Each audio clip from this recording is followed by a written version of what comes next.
Dag sê, ek is besig met 'n reeks oor die effek van sekere sondes op ons gesondheid. En ek wil vandag as tema gebruik, sonde het 'n prys. In 1 Korintiërs 6 vers 18 tot 20 staan hierdie woorde: vlug weg van onsedelikheid. Elke sonde wat 'n mens doen is buite sy liggaam. Maar iemand wat seksueel losbandig optree, sondig teen sy eie liggaam. Of weet julle nie dat julle liggaam wat julle van God ontvang het, 'n tempel is van die Heilige Gees in julle en dat julle nie aan julleself behoort nie. Want julle is duur gekoop. Verheerlik God dan met julle liggaam. Dis ernstige en diep woorde hierdie. Daar is soveel smart en siekte wat nie maar net toeval is nie. Ons bring dit oor onsself. Mediese hulp is in sulke gevalle beperk. En om daaroor te bid sal ook nie help nie.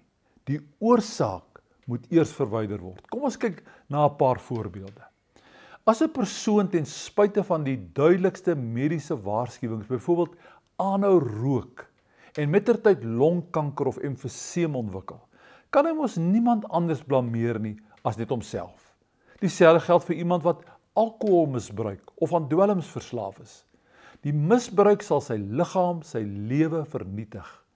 Die Bybel waarsku ook teen die sonde van ongesonde eetgewoontes. Dit is 'n mediese feit dat vele van ons siektes die gevolg is van ongesonde leef- en eetgewoontes. Die mens is in 'n groot mate wat jy eet. As ek myself siek eet, kan ek mos nie die Here vra om my gesond te maak nie.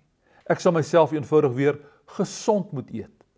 Gelukkig kan talle van ons siektes deur die regte dieet en leefstyl genees of ten minste onder beheer gebring word.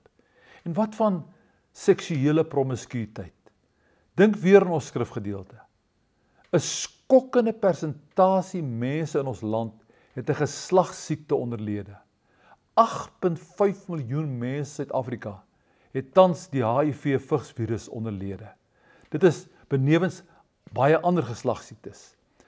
Ek besef dat 'n aansienlike persentasie van hierdie mense onskuldig is, soos vroue en kinders wat nie self oortree het nie, maar deur 'n lewensmaat met die vigsvirus besmet is.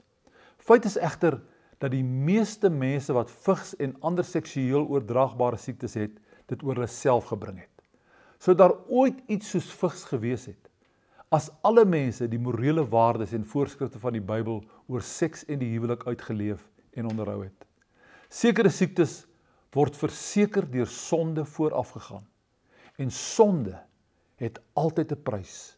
Die Satan is 'n harde meester om te dien.